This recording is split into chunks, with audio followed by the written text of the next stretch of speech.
Assalamualaikum warahmatullahi wabarakatuh. Selamat pagi dan sanak pandanga dimanapun Anda berada. Senang sekali pagi ini kita kembali bersama dalam spesial program kita di Kamis pagi di Perempat dari Padang. Apalagi kalau bukan kearifan lokal Minangkabau ya. Tempat ataupun ruang bagi kita bersama untuk lebih memahami ya dengan menelusuri nilai-nilai kearifan yang diwariskan nenek moyang kita orang Minangkabau ini, dan sekaligus tentu kita akan mencari cara bagaimana kita mengaplikasikannya dalam kehidupan kita nanti, begitu ya.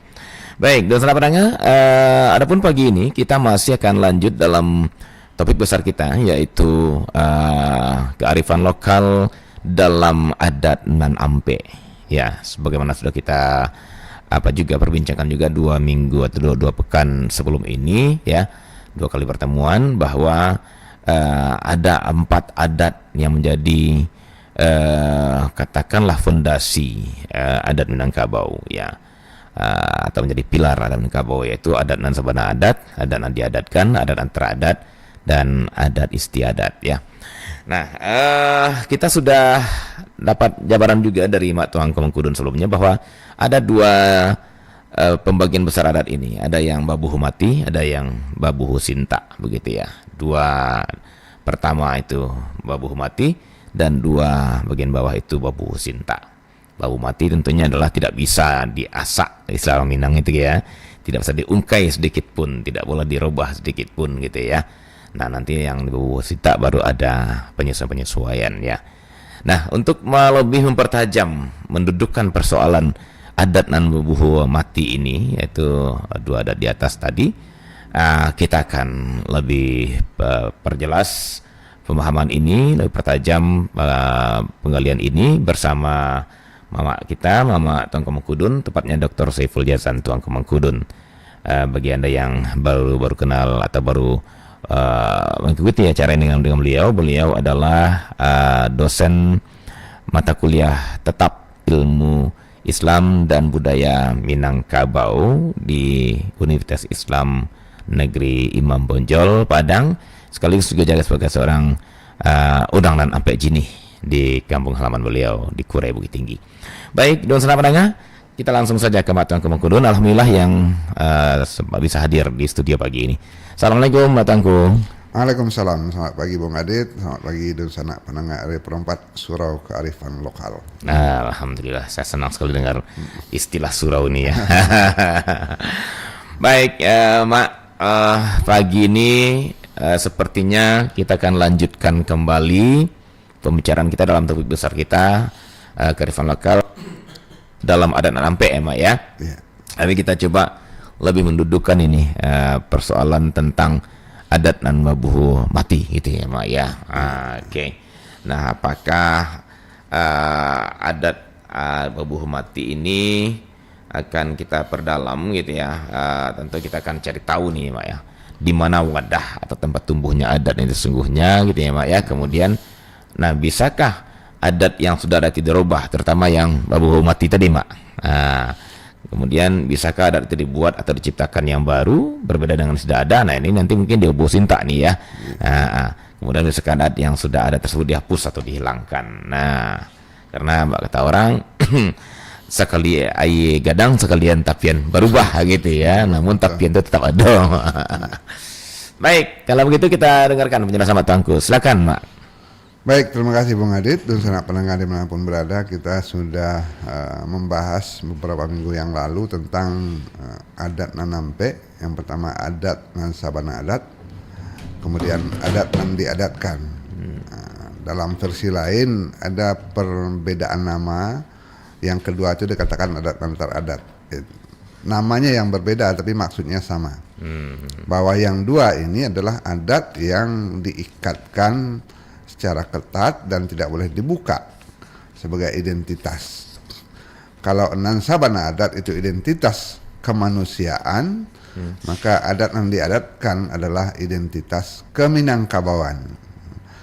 Kalau adat nan sabana adat itu tidak lagi dilakukan, maka kemanusiaannya diragukan atau hilang kemanusiaannya, atau dikatakan dia sudah kiamat.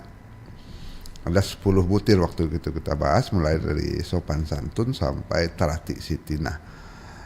Nah, kalau sopan santun saja tidak lagi terpakai oleh seseorang, maka dia dianggap sudah hilang kemanusiaannya atau dianggap sudah kiamat pada dirinya. Dan masyarakat Minangkabau yang begitu banyak, kalau sudah hilang sopan santun secara keseluruhan, maka masyarakat itu dikatakan sudah kiamat. Tadi ada pertanyaan Bung Adit yang menarik itu. Di mana tempat tumbuhnya adat ini atau wadah implementasinya, wujudnya di mana? Nah, Nan Sabana adat itu tumbuhnya dalam seluruh kehidupan orang Minang. Sopan santun itu dalam seluruh kehidupan, baso basi itu dalam seluruh kehidupan, sampai tarati sitinah itu dalam seluruh kehidupan. Dilakukan oleh individu, dilakukan oleh kelompok, dilakukan oleh setiap orang Minangkabau yang mempertahankan kemanusiaannya. Nah, maka dia beradat. Di mana tumbuhnya adat itu? Pada individu, pada kelompok. Kemudian kita bisa lihat lebih lengkapnya kalau kita membahas yang kedua, nan diadatkan. Di mana tumbuhnya nan diadatkan ini? Nah, kalau adat nan sabana adat itu tumbuh berkat pengembangan potensi raso jo pareso. Jadi perasaan dan pikiran yang dilatih secara terus-menerus bagi setiap manusia Minangkabau, maka tumbuhnya pada setiap individu. Beda dengan nan diadatkan, karena dia harus diajarkan dan harus dipelajari, maka dia tumbuhnya melalui limbago namanya. Agama itu diajarkan karena dia adalah satu daripada undang nagari. Bahwa Islam bagi orang Minangkabau adalah Islam yang bermazhab Syafi'i. Itu diajarkan, tidak otomatis. Beda dengan nan diadatkan. Nan diadatkan itu dilatih raso jo pareso, maka otomatis malu jo sopannya akan tumbuh. Kalau nan diadatkan itu tumbuhnya karena diajarkan. Kemanakan barajo kamama, itu harus diajarkan bagaimana menjadi seorang kemenakan dan bagaimana menjadi seorang mama. Mama barajo ke penghulu, maka penghulu itu diajarkan, ada rambu-rambu menjadi penghulu itu, ada aturannya. Jadi tumbuhnya pada interaksi antara mama dengan kemenakan, antara mama dengan penghulu, antara sesama penghulu untuk menghasilkan mufakat. Nah, itulah yang kemudian disebut dengan limbago, limbago adat. Jadi adat yang diadatkan itu tumbuhnya pada limbago adat. Limbago itu kalau di bahasa Indonesia kan mungkin agak mirip dengan kata lembaga.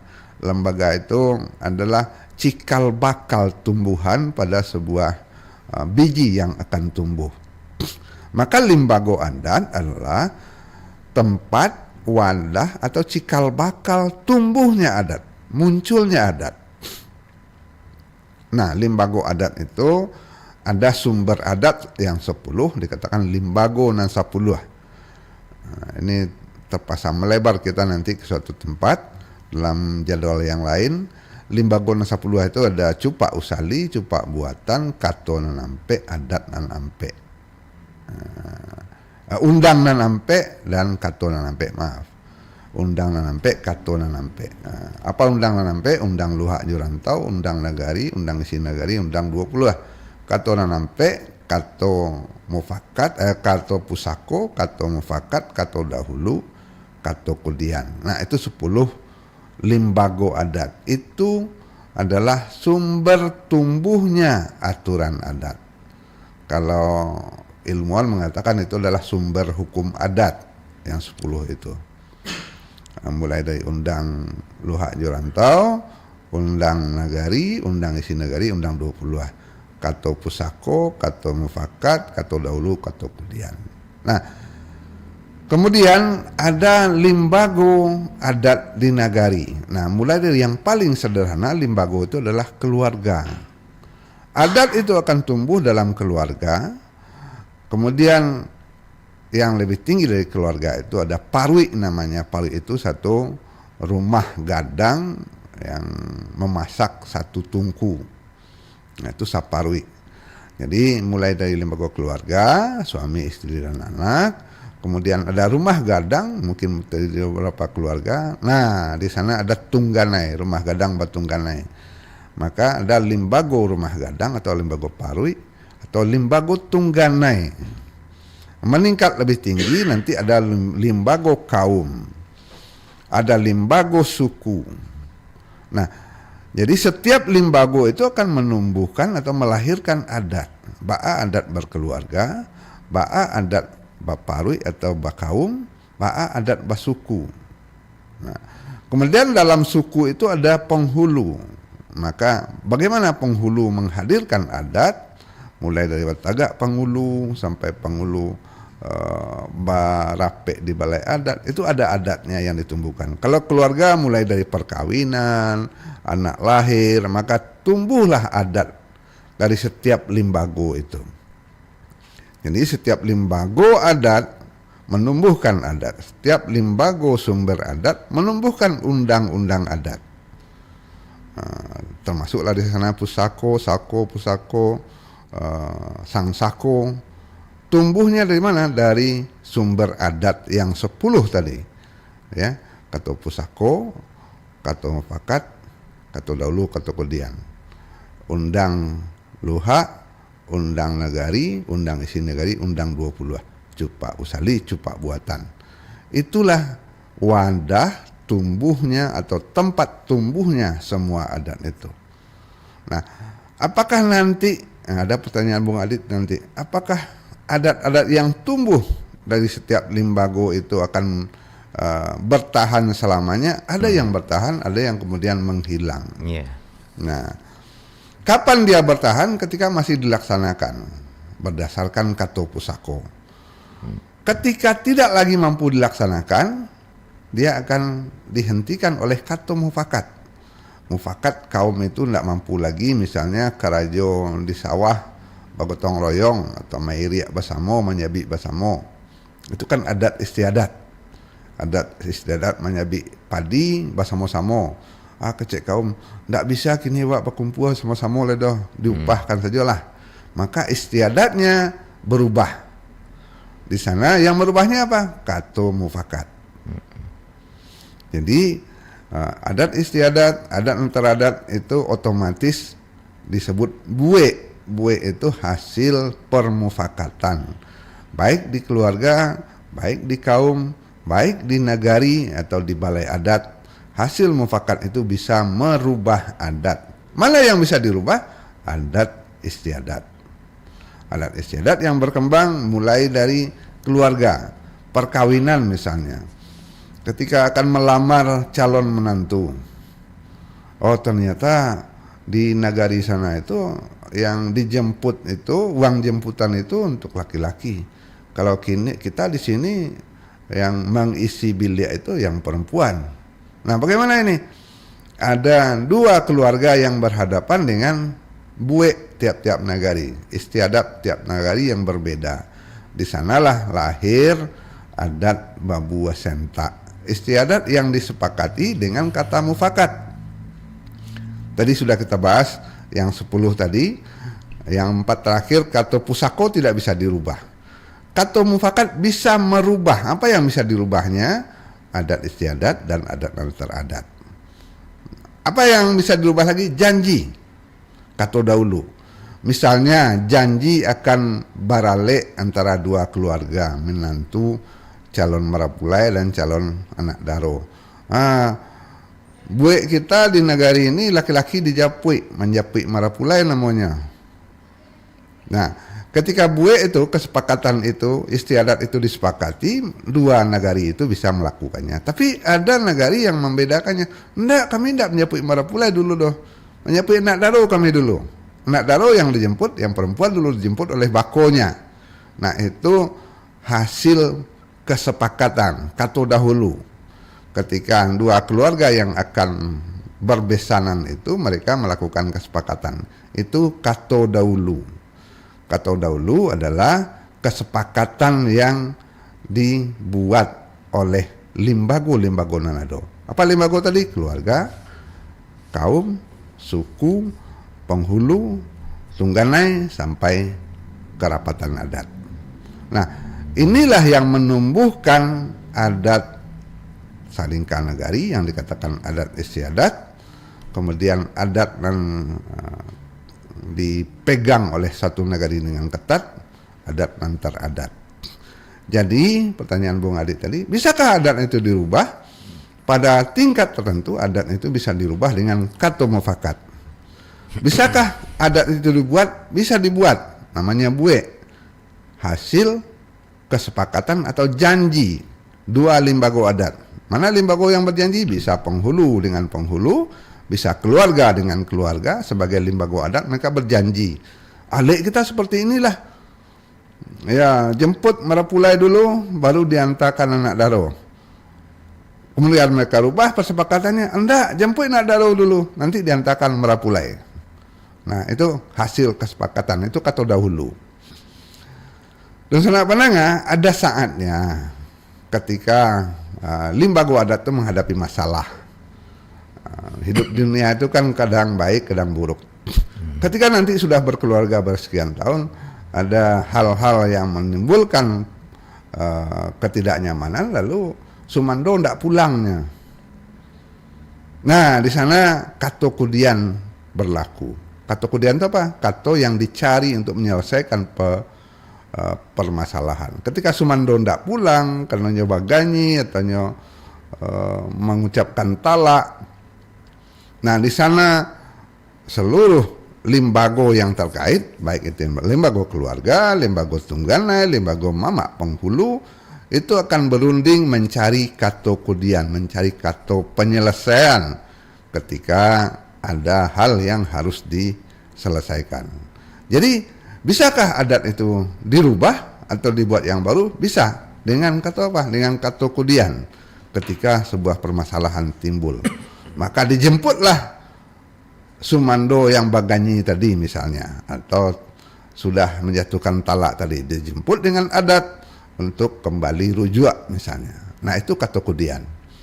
Jadi kato dahulu itu janji di antara limbago adat, keluarga, kaum, suku, payung, nagari, atau tungganai, mama, pangulu, datuk, manti, melahirkan kesepakatan, itu kato dahulu. Kato kudian adalah ketika mereka kembali berunding menyelesaikan suatu masalah untuk menemukan solusi. Itu kato kudian, kato yang dicari untuk menyelesaikan sebuah permasalahan. Itu terjadi dalam berbagai peristiwa masyarakat, baik peristiwa kawin mawin, perkawinan, atau peristiwa harta pusaka, jual beli, pegang gadai, segala macam, atau tentang sengketa batas sawah ladang, pematang dan mintala. Nah, di sana akan dirujuk yang pertama kato mupakat. Kalau ada kato pusakonya, selesailah barang itu. Tapi kato pusakonya tidak bersobok. Kita kembali lanjutkan ke kato mufakat. Mufakatlah para limbago adat yang ada. Oh, kato mufakatnya juga tidak didapatkan karena saling keras. Ini janjinya begini dulu. Nah, kato dahulu yang dicari. Mungkin ada kesepakatan dahulu dari nenek moyang di antara penghulu terdahulu. Kalau juga tidak selesai, ujungnya adalah kato kudian, dicari solusi.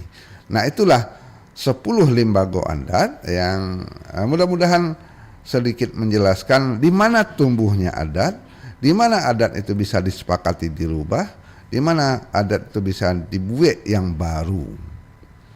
Yang membuatnya siapa? Limbago-limbago yang ada.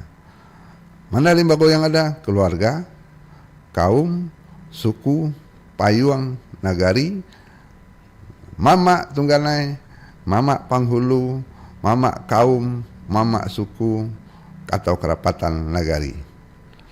Bisakah misalnya organisasi adat membuat adat? Sebenarnya tidak. Yang bisa membuat adat itu cuma limbago dan sudah disebut usali. Yang pertama siapa? Sapakat alam tagak rajo. Rajo yang bisa buat adat. Rajo, baik yang di Pagoruyong, Sapiah Balahan, Kudung Karatan, dan seluruh kerajaan-kerajaan yang bisa menegakkan adat. Sepakat kaum tagak penghulu, penghulu tagak sepakat kaum. Maka penghululah yang bisa membuat adat atau menghasilkan adat atau menumbuhkan adat dan seluruh jajarannya ke bawah. Ya mungkin terlalu kemana-mana ceritanya. Itulah tempat tumbuhnya bunga adat itu Bung Adit. Limbago adat, kemudian ada 10 sumber hukum adat itu yang akan saling berjalin berkulintan menghasilkan adat nan sabana adat nan diadatkan yang tidak bisa dirubah dari kata pusako, atau adat nan teradat dan adat nan diadatkan berdasarkan mufakat, berdasarkan kata dahulu atau janji-janji, atau berdasarkan solusi kata kudian. Begitu sementara. Iya, baik. Baik, Mak. Dan dun sanak pandanga, memang di titik ini kita agak diminta sedikit fokus ini ya. Karena memang Islam Mak tadi berjalin berkulindan gitu ya, Pak ya. Betul sekali. Satu item itu akan sangat berhubungan dengan item lainnya, seperti apa tadi tempat tumbuhnya, kemudian juga sumber adat itu sendiri ya. Nah, dan bahkan ada yang bisa dirubah, ada yang tidak bisa dirubah biasa sama sekali. Jadi betul. Memang butuh konsentrasi penuh kita ini ya untuk memahaminya. Baik, di 812414 saya coba buka telepon untuk memperluas pembicaraan kita ya. Halo, assalamualaikum warahmatullahi wabarakatuh. Waalaikumsalam warahmatullahi wabarakatuh. Deko dari Glamgo Fitro. Iya, silakan Fitro. Assalamualaikum warahmatullahi wabarakatuh, Mak Bangku. Waalaikumsalam Fitro, silakan. Itu kan masalah adatnya ya, adatnya sampai tu. Nah, jadi ambo bakwa pengasaran itu. Masalah menjemput mampu itu menjemput anak daro. Hari ini kan ada orang kini balik tu di gedung atau di enggak di rumah. Apa melakukan pernikahan di gedung atau pesta perkawinan di gedung itu apakah masuk adik awak atau baal? Kan kamu kalau kepatian kan adik-adik itu kan kalau dulu kan ketika nikah balik kan ada mendapat anak daro, mendapat mampu ya. Itu kalau baliknya di gedung mbak Apro mau ngingo mak tuanku karena jangan orang awak kau patang awak kan ada kasih awak kan melakukan acara pernikahan di kami untuk di gedung apa beko kami ko bangga ada atau katanya kan ko kami para keluarga aku ada yang kabau, jadi mohon panjangannya mak kangku, terima kasih banyak ya. Mau kia sekian ya Ambo. Ya Fitro. Assalamualaikum warahmatullahi wabarakatuh. Waalaikumsalam warahmatullahi wabarakatuh. Ramudo Fitro tuh dulu sana pandangnya. Nah, ada simpang haru. Pertanyaan menarik sekali nih Mak Tengku ya. Iya, betul. Karena memang ada perubahan. Nah, sesuai dengan topik kita tadi Mak. Betul. Bahkan pantas dipertanyakan juga sesungguhnya persoalan di mana Pak penghulu duduk ketika di gedung. Pantas dipertanyakan juga nih Mak di mana duduknya, Rasumando di mana duduknya gitu ya Mak ya. Iya. Nah, kemudian pelaminan bapak pasangnya kalau ketika di gedung di rumah kan ada tirai-tirai apa namanya Mak? Tabi ya Mak ya. Pelaminan ya tabi ya ada kasu bagai kan gitu ya Mak ya, kasu adat. Nah, memang ini pantas jadi pemikiran kita bersama seperti Mbak Tuanku ya. Pertanyaan Fitro ini memunculkan inspirasi juga. Iya, bagus pertanyaan. Banyak pertanyaan karena memang banyak hal terkadang yang penting kita sorot ya, kita amati beberapa bagian-bagian dari pesta pernikahan, bahkan bukan hanya perkawinan sekarang ya, bukan hanya pestanya, tapi pernikahannya sudah di gedung. Nah, ini mulai dari awal ini ya. Nah, ini bagaimana pandangan Mak Tuanku sebagai apakah boleh dibilang orang sampai jenis langsung gitu ya. Kemudian juga yang menggali budaya Minangkabau ini Mak di kalangan akademis. Dan barangkali menarik untuk kita coba diskusikan. Silakan Mak. Baik, terima kasih Bung Adit. Ya. Inilah yang dikatakan bahwa adat itu satu batang panjang yang tidak bisa dipotong-potong satu sama lainnya. Dalam sebuah prosesi perkawinan itu keempat jenis adat itu terjadi. Nah, tinggal kita mengambil mana yang non sabana adat, mana yang diadatkan, yang babu mati, yang tidak boleh dilanggar. Kemudian mana yang teradat, mana yang adat istiadat. Nah, kita lihat dalam sebuah perkawinan, Bung Adit. Nan sabana adatnya adalah seluruh yang hadir itu harus dalam kerangka nan sabana adat sopan santun, hino malu dijago, tarati sitinah, baso jobasinya, sampai seluruh perilaku universal yang disepakati. Tidak boleh dalam sebuah perkawinan itu ada yang mahari menghantam tanah sehingga tidak lagi bertarati dalam berucap. Namanya barale ya harus bertarati, harus basitina. Baso basi harus dilaksanakan. Tidak mungkin tamu yang datang tidak dibasoi. Tidak mungkin tamu yang datang petantang-petenteng tentang dia orang besar tidak berbasa basi. Nah, disinilah seluruh adat dan sabana adat itu berlaku seluruh peristiwa dari awal sampai akhir adat perkawinan itu. Nah, kemudian kita lihat mana bahagian atau mana sudut pandang yang harus kita maknai sebagai nan diadatkan. Nan diadatkan di Minangkabau adalah nikah dulu baru kawin. Itu diadatkan Mak ya?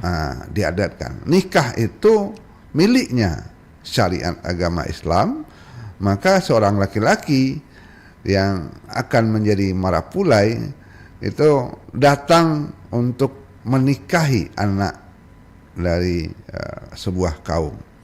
Nah, apakah nikahnya nanti di masjid, apakah nikahnya di KUA, apakah nikahnya di gedung, itu urusan istiadat yang dihasilkan dari apa? Dari kata mufakat, dari janji, atau dari kata kudian. Gedungnya kebanjiran, tidak jadilah kita nikahnya di gedung, di masjid sajalah misalnya. Kami habis dapat musibah ini, kapal kami tenggelam, tidak bisa kami beralih di gedung, kita nikah di kuah sajalah. Itu kata kudian. Tapi intinya nan diadatkan sebagai prosesi utama dalam kawin mawin di Minangkabau. Yang pertama itu nikah. Nikah itu tidak bisa dirubah. Baralek suat dulu nikahnya nanti, tidak bisa. Nikah dulu baru baralek. Itu tidak bisa diungkai. Anda usahlah nikah-nikah beralek selawak. Tidak bisa juga. Jadi kita lihat mana bahagian nan sabana adat, mana bahagian nan diadatkan. Nah, kemudian ketika nan diadatkan, ketika sudah nikah itu dilakukan oleh wali, bapak, nasab. Mama tidak hadir dalam nikah. Tidak hadir maksudnya tidak mengambil peran. Dia hanya paling tinggi jadi saksi. Yang berperan adalah bapak sebagai wali nasab. Tapi ketika sudah kawin, ketika sudah barale, mama lah yang mengambil peran. Di sana ada pemberian gelar kepada si mempelai, memasangkan perangkat rajo saharinya, perangkat penghulu di badan si Marapulai itu perannya mama. Nah di sini tidak bisa pula diungkai, tidak bisa diganti, dipaksa, nggak usahlah pakai gala-gala, maka dia hilang ke Minangkabauannya. Nah, karena kemenakan itu berajo ke mama, dia minta sifatnya kepada mama. Mama lah yang berhak memberi dia gelar adat, gelar pusako, gelar mudo, terserah lah. Tapi di sana terlihat kemenakan berajo ke mama. Nah dua hal itu adalah contoh atau bahagian dalam peristiwa perkawinan di Minangkabau. Ada posisi yang tidak bisa ditawar, bahwa nikah itu wilayahnya syara, kemudian Ale Marapulai Nakdaro itu adalah wilayahnya adat. Nah berkembang selanjutnya, apakah nanti di gedung pertemuan itu akan pakai pelaminan, itu adalah perkembangan kemudian, sekali ya gedang sekali tapian berubah. Yang terjadi adalah kata mufakat dari keluarga yang akan mengadakan pesta perkawinan. Mufakatnya tentu saja melibatkan juga mama. Ayah pemberian gelar di rumah nanti dulu, baru di gedungnya diresmikan, boleh saja. Atau ya sudah, mama nanti pidato saja di gedung untuk memberikan gelar.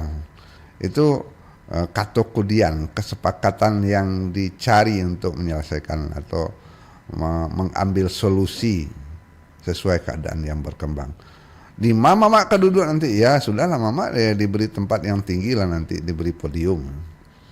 Nah, itu semua adalah istiadat yang saya memahaminya sebagai hasil dari katu mufakat.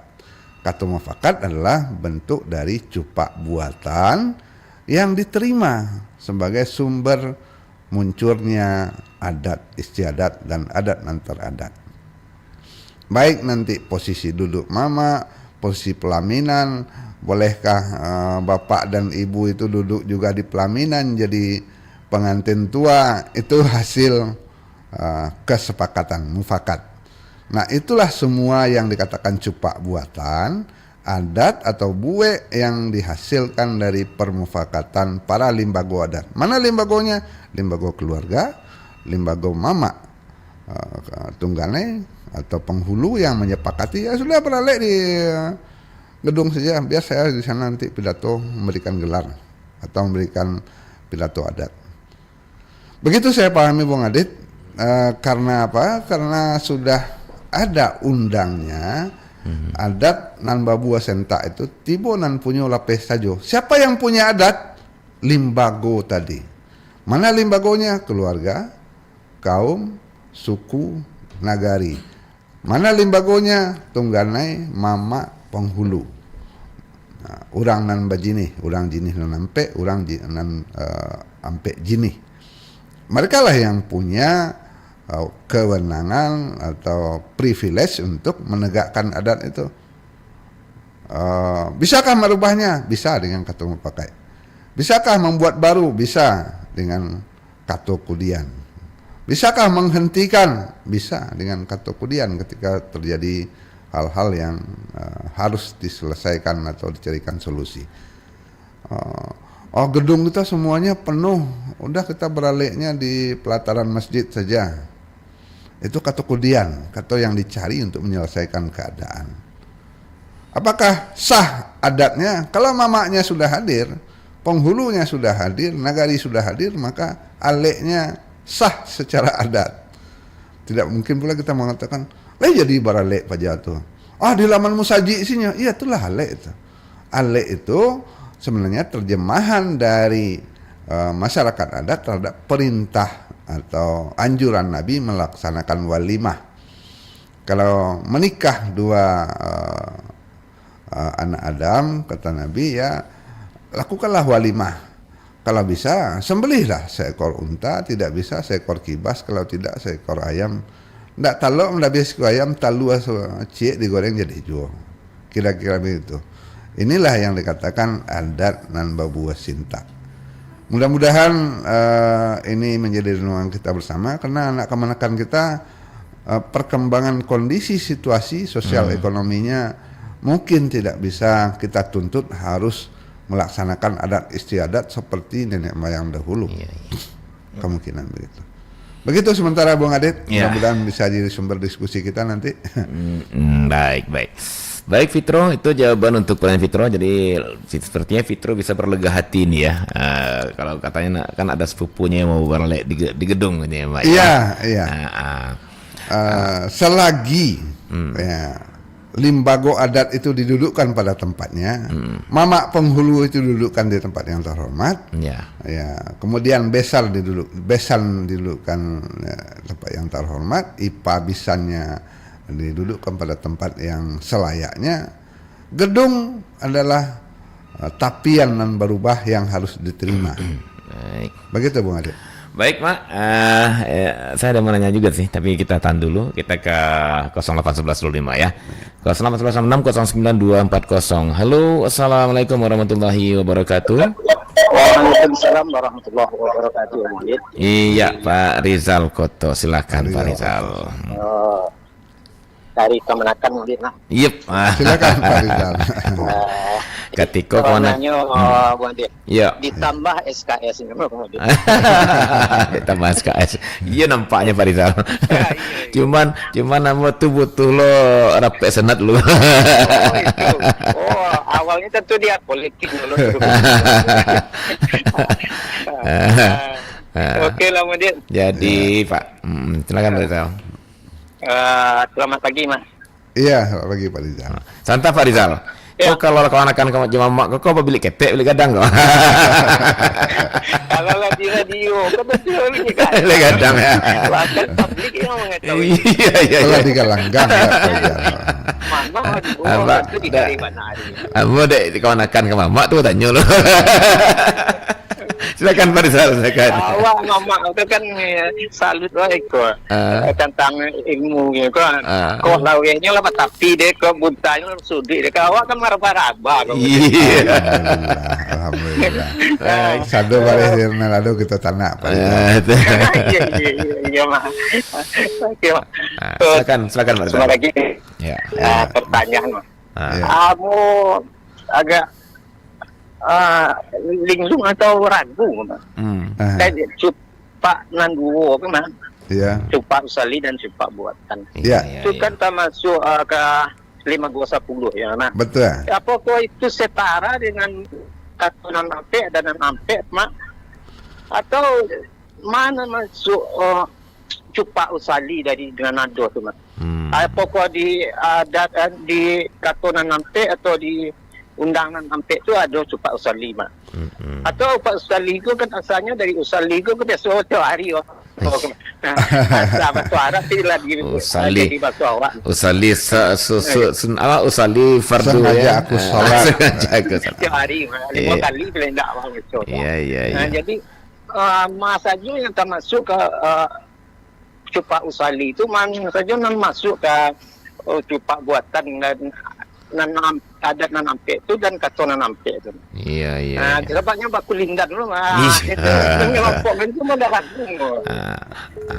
Ambo pengen mbak tuanku ndak menjawab tuntas gini kan. Apa buka sesi bisa mbak Awana mencupak. Soalnya Pak Rizal. Pak Rizal lah sampai ke pemahaman cupak usali je cupak buatan. Dusun kita cupak kau sendiri tak duduk tak luna. Kalau orang apa jangan cupak juga ni. Indah kan dusun kita dulu kan gitu. Jadi tapi dah ada dijawab kini. Besok insyaallah ada waktu perdalam jemaah tangku. Pak abana nan cupak kau sampai nan cupak kau ada nagari bagai mendengar. Ada bagai alat di pasar untuk menggalih. Jadi silakanlah. Terima kasih Pak Rizal. Terima kasih bagi kesempatannya. Ya Pak Rizal. Terima kasih jawabannya Mas. Ya sama-sama Pak Rizal. Wassalamualaikum warahmatullahi wabarakatuh. Doa-doa saya tambah SKS Pak ya. Oke, silakan Mak. Kita kembali ke Kato Pusakonya. Cupak usali itu nan sakati-katinya nan sapatiang tali bajak Nah, secupak 2 baleh gantang, segantang 2 baleh tai ya. Dan kurang 250 lah. Nah, ini majas tentang takaran yang tidak boleh dipindah-pindahkan atau tidak boleh dirubah-rubah. Majasnya bahwa cupak usali itu tidak boleh dirubah. Mana yang cupak usali? Nah, yang pertama sumber hukum adat. Sumber hukum adat itu cupak usalinya ampe undang. Undang Luhak Jorantau tidak bisa dirubah itu. Bahwa tagak rajo sepakat alam tidak bisa dirubah dah. Wak tagak si rajo dilubak lintah kolah. Alam malun sepakat tidak bisa tagak rajo. Tagak pangulu sepakat kaum. Nah, pangulu itu tagak sepakat kaum. Tidak bisa awak lagi sila gelar pangulu ke beliau kolah. Kalau kaum yang akan memberi gelar penghulu itu belum sepakat tidak bisa, itu adatnya batal. Nah, itu contoh. Jadi yang pertama undang Luhak Jorantau, Luhak Bapanghulu Rantau Barajo itu tidak bisa dirubah. Apakah ada rajo di nagari? Boleh saja. Maka nagari itu tetap memiliki rajo, tapi penghulunya yang berkuasa. Apakah di rantau ada penghulu? Ada, tapi puncak alamnya adalah rajo. Itu di rantau. Itu nanti dalam ulasan tentang undang Luhak Jorantau bisa kita perdalam. Yang kedua, undang tantang nagari. Apa undang tantang nagari? Yang pertama, nagari bampe suku. Bisakah nagari yang baru 2 suku, calon nagari yang baru 2 suku mendirikan nagari? Bisa. Dengan cara apa? Dengan membelah suku yang 2 itu jadi 4. Maka dibuatlah Koto di Hilia, Koto di Mudia. Jadi 2 suku. Tanjung di atas, Tanjung di bawah. Jadilah 2 suku 4. Maka dia sah menjadi nagari. Kemudian nagari babalai musaji. Ada musyawarah para pimpinan kaum, para penghulu. Dengan balainya, balai itu bukan fisiknya, tapi kerapatannya atau susunan dari para penghulu. Kemudian babalai musaji. Sah dia sebagai nagari kalau dia mampu mendirikan sebuah masjid. Masjid bukan fisiknya yang kokoh besar, tidak. Jamaah yang bisa salat jamaah di sana, minimal Jumat, kira-kira begitu. Nah, ini contoh undang nagari sebagai cupak usali yang tidak mungkin kita rubah. Wak tagak lo nagari ada sebuah kota di luar nagari, ini katakan nagari cik. Jadi cambo, ambo bantu. Duduklah sampai suku di siko, duduklah balai di siko, dudukkan musaji di siko. InsyaAllah mereka akan tegak musaji di situ. Nah, itu contoh kelahiran sebuah negari dan itu cupak usali.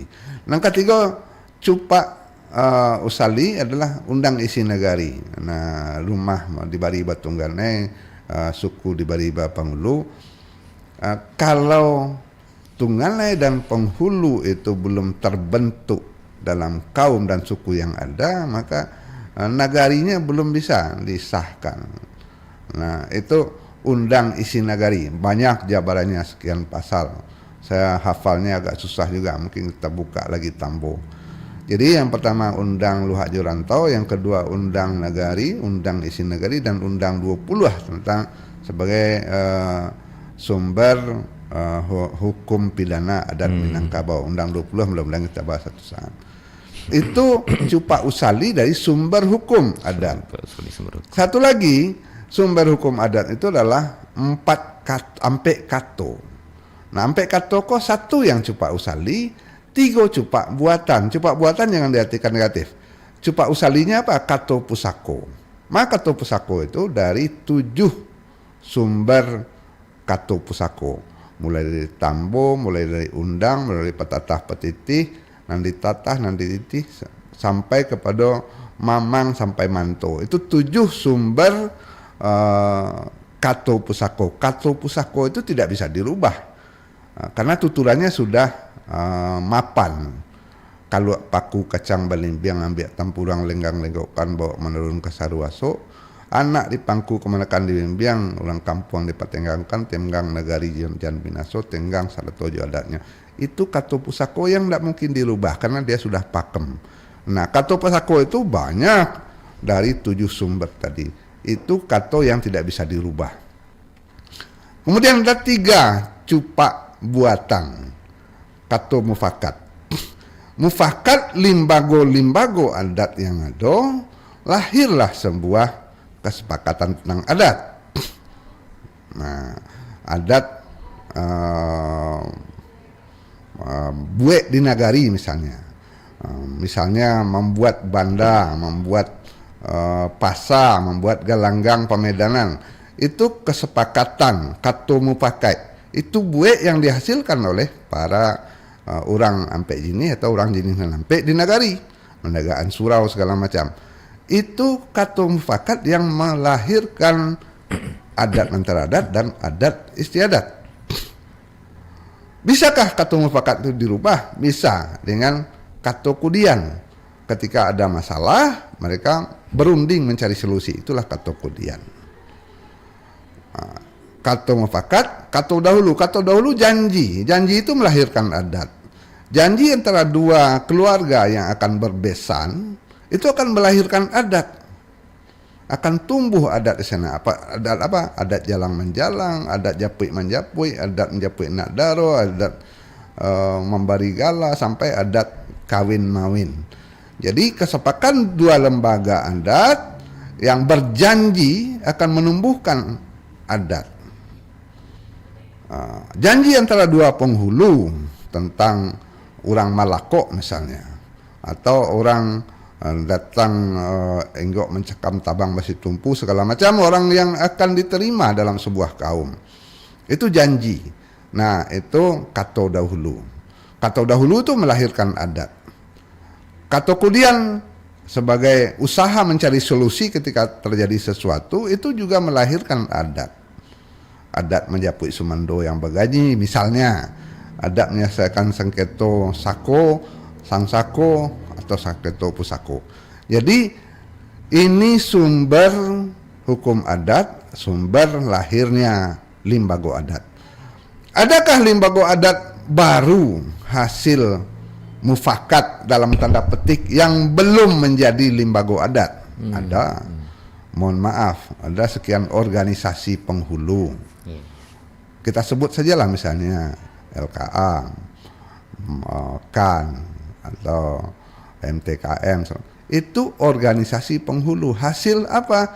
Hasil kesepakatan sebahagian anggota-anggota kerapatan adat, atau hasil kesepakatan pemerintah dengan orang adat, tapi belum menggunakan cupak usali. Tagak penghulu itu sepakat kaum. Sudah sepakatkah seluruh kaum itu berinduk kepada KAN di nagari? Bisa KAN itu diterima. Tapi kalau belum sepakat tidak bisa. Sudah sepakatkah seluruh alam Minangkabau akan berinduk kepada LKM? Kalau sudah ada tanda kesepakatan itu dari seluruh penghulu dan rajo di Minangkabau akan berinduk ke LKM, maka LKM itu bisa menjadi cupak buatan yang terterima. Mudah-mudahan kalau nanti sudah tercapai itu. Dan seluruh organisasi masyarakat adat lainnya yang berbentuk kesepakatan. Menggunakan kato mufakat itu harus kembali kepada rujukan awal 4 undang. Menegakkan penghulu harus sepakat kaum. Boleh bermufakat menegakkan penghulu, tapi harus kembali kepada undangnya, sepakat kaum. Menegakkan rajo harus sepakat alam. Seluruh alam Minangkabau sepakat tegak rajo itu. Itu kato mufakat. Kato mufakat sebagai bahagian dari cupak buatan yang bisa menghadirkan adat. Jangan katakan bahwa cupak buatan tidak bisa menghadirkan adat, memunculkan adat. Bisa. Tadi kita sudah contohkan cupak buatan tentang mufakat antara 2 keluarga yang akan melahirkan adat kawin mawin. Atau kato kemudian bisa melahirkan adat? Iya bisa. Ketika penghulu bertemu dengan penghulu akan menyebut sumandonya yang berganyi menyelesaikan sebuah masalah, itu kato kemudian yang dicari untuk menyelesaikan sebuah sengketa adat apapun bentuknya, itu ketukudian yang bisa melahirkan adat. Sah. Begitu. Mudah-mudahan jawaban saya ini bisa sedikit membuka cakrawala untuk diskusi ya. Apakah cupak buatan yang hadir sekarang di masyarakat Sumatera Barat itu sudah terterima sesuai ketentuan cupak usali? Kalau akan bicara sebagai wadah untuk Minangkabau, maka harus sepakat alam Minangkabau. Saya dirikan misalnya Persatuan Tuanku Seminangkabau, maka saya membuat sebuah permufakatan untuk melahirkan Rajo para Tuanku di Minangkabau. Karena saya bergelar Tuanku, harus saya dapatkan kesepakatan seluruh Tuanku di Minangkabau dan orang yang terkait dengan Tuanku di Minangkabau, sah dia menjadi sebuah cupak buatan yang sesuai dengan ketentuan cupak usali. Rujukannya tetap cupak usali, Tagak Rajo Sepakat Alam. Sama saja dengan penghulu tadi. Bolehkah memberikan gelar penghulu kepada seseorang yang belum disepakati kaum? Kalau kaum belum sepakat, dia belum sah sebagai penghulu. Nah, pati ambalau istilahnya. Pati ambalau itu kadang-kadang, mohon maaf, dalam tanda petik menjadi jual beli. Pati ambalau itu harus kembali ke undang tentang Luhak Jurantau, tentang Tagak Rajo Sepakat Alam, Tagak Penghulu Sepakat Kaum. Itu sementara Pak Rijal, mudah-mudahan jadi awal untuk diskusi. Terima kasih. Menarik sekali Mak ya. Dan benar seperti kata Pak Rijal tadi, berpilin berkulindan akhirnya gitu kelihatan ya Mak ya. Iya. Dari menarik juga nih dalam pesta perkawinan itu barale itu. Ternyata Mak bisa melihat dari sisi adat dan sabana adatnya mana gitu ya Mak ya. Mana adat yang diadatkan, adat istiadat dan lain-lain. Iya. Kemudian soal cupak usali dan cupak buatan tadi ada sesuatu yang berubah tapi tetap acuannya kepada cupak usali gitu ya Mak ya. Betul. Silakanlah berkreasi kalau bahasa orang sekarang ya Mak ya. Iya, silakan berkreasi di cupak buatan. Ya. Silakan berjanji. Tapi rujukannya harus kembali ke cupak usali. Nah, Mak, di ujung waktu Mak, saya butuh minta 2 menit saja Mak, karena sudah 57 menit. Ada nih Mak kasus umpamanya begini. Di kata pertama ya, kata dahulu disepakati umpamanya barale tanggal sekian. Iya. Itu umpamanya Mak ya. Iya. Barale tanggal sekian bulan itu. Nah, kemudian itu dalam perundingan kan Mak ya. Betul. Artinya datang keluarga, kalau nggak salah keluarga wanita. Iya. Datang ke keluarga pria ya Mak ya untuk merundingkan itu mencari hari istilahnya Mak ya. Iya, di Manako Ari. Nah, tahu-tahu di perjalanan mungkin karena satu seperti yang bilang tadi, mungkin karena ada musibah segala macam, itu harus dirubah. Iya. Cukupkah merubahnya kalau sekarang karena teknologi Mak via telepon saja?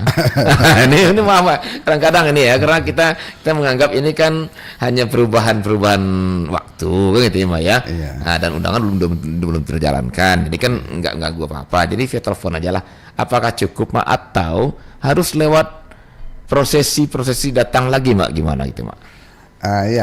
Dalam Manako Ari itu ada manti dan barulang. Manti itu adalah utusan penghulu yang atau juru bicara yang saling berunding.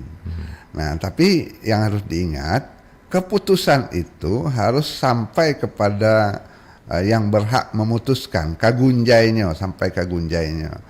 Jangan hanya putus lewat telepon, oh saya lagi ada tugas ke Amerika, kita nikahnya ditunda sebulan. Itu tidak bisa selesai kepada dua manusia yang akan menikah. Dia harus sampaikan kepada yang berhak melahirkan surat keputusannya. Kira-kira begitu ya. SK rektor itu bisa dibatalkan oleh SK rektor atau oleh SK yang lebih tinggi oleh menteri. Kesepakatan untuk pernikahan itu antara dua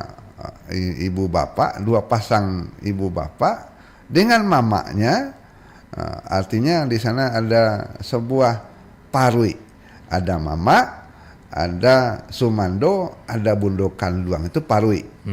Nah, kesepakatan parwi besan dengan parwi besan yang lain itu harus diperbaharui oleh mereka juga. Ya, yang jadi pertanyaan Mak, apakah harus lewat sebuah perundingan? Oh ya, harus bertemu. Atau ya walaupun ini orangnya dia udah masuk limbago nih Mak ya. Iya. Bagian dari limbago, katakanlah dia tungganai kah atau penghulu kaum kah gitu ya Mak ya. Iya. Tapi apakah antara penghulu kaum pun sekalipun hanya bisa lewat telepon atau harus bertemu dalam sebuah perundingan lagi, gimana Pak?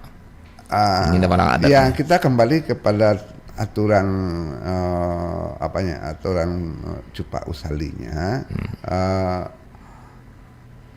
Apakah kesepakatan itu berada pada tataran Cupa Usali atau tataran Cupa buatan? Kesepakatan itu hasil mufakat. Dia adalah Cupa buatan.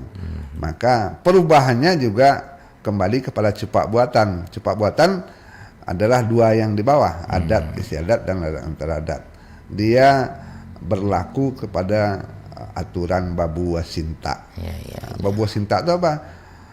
Tibo nan punyo lapis sajo. Yang punya kan dua lembaga tadi. Betul. Ketika dua lembaga itu sudah sepakat, dua lembaga tadi ya. Dua lembaga calon berbesan ini sudah sepakat, maka tidak ada yang bisa mengungkainya. Mereka yang sepakat. Walaupun tanpa perundingan di tempat di rumah satu di antaranya gitu ya. Ada yang lebih ekstrim Bung Adit. Ketika akan putus pertunangan, apakah akan diselesaikan dengan adat? Bertemunya orang itu tentu akan menimbulkan riskan atau rasa segan. Betul. Itu bisa dengan berbisik saja. Nah, itu yang dikatakan abis cupak dek palilihan lan saya dek bakarilahan.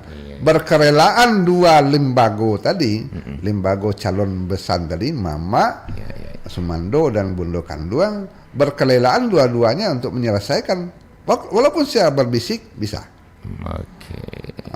Nggak mungkin nggak jadi kita dong. Kita bodun sanak sajalah, nggak jadi babesan dah. Nggak mungkin juga tuh lewat sebuah perundingan bertemu langsung ya. Karena bagaimanapun rasa pasti bermain lah. Di sana riskan dan sungkan. Di sanalah berlaku abih cupak dek penelitian, abih adat dek bakarilan. Kalau sudah rela dua belah pihak, nggak ada masalah. Yang jelas Cupa Usalinya tidak berubah. Apa Cupa Usalinya? Bahwa ini diputuskan oleh mereka yang berhak. Apa yang berhak? Tungganai dan Sumando Mamak Rumah tadi. Baik Mak, menarik sekali pembicaraan kita dan sudah mulai agak terang nih Mak ya. Dan Pak Rizal juga terang lareh lah. Terang lareh ya. Dan Pak Rizal juga semakin memperkuatnya juga Fitro. Ya mudah-mudahan minggu depan dan seterusnya kita akan lebih apa lagi ya, tercerahkan lagi dengan Cupa Usalinya Minangkabau dan juga Cupa ada buatan. Pertanyaan tentang Cupa Usali. Usali itu asli. Asli ya Mak ya. Ada yang memplesetkan ini berdasarkan usali. Sengaja aku salat. Ya boleh-boleh saja lah. Cocokologi. Cocokologi. Tapi yang dasarnya sebenarnya asli Mak ya. Asli. Baik, aturan asli dan buatan kan gitu. Iya betul. Aturan asli buatan. Baik Mak Tangguh, terima kasih Mak untuk bincang-bincang kita pagi ini Mak. Dan kata waktu kita sudah terbatas sampai di ujungnya. Kita sudahi dulu dan insyaallah minggu depan Mama akan tetap sehat walafiat dan diberikan kesempatan untuk selalu menaiki surau Purworejo ini Mak. Amin insyaallah. Baik, dan saudara pendengar, sampai di sini acara Kearifan Lokal Minangkabau kita pada pagi hari ini. Terima kasih atas dengarnya dan mohon maaf atas kekurangan. Akhirnya saya pamit, sampai jumpa di Kearifan Lokal Minangkabau berikutnya. Assalamualaikum warahmatullahi wabarakatuh.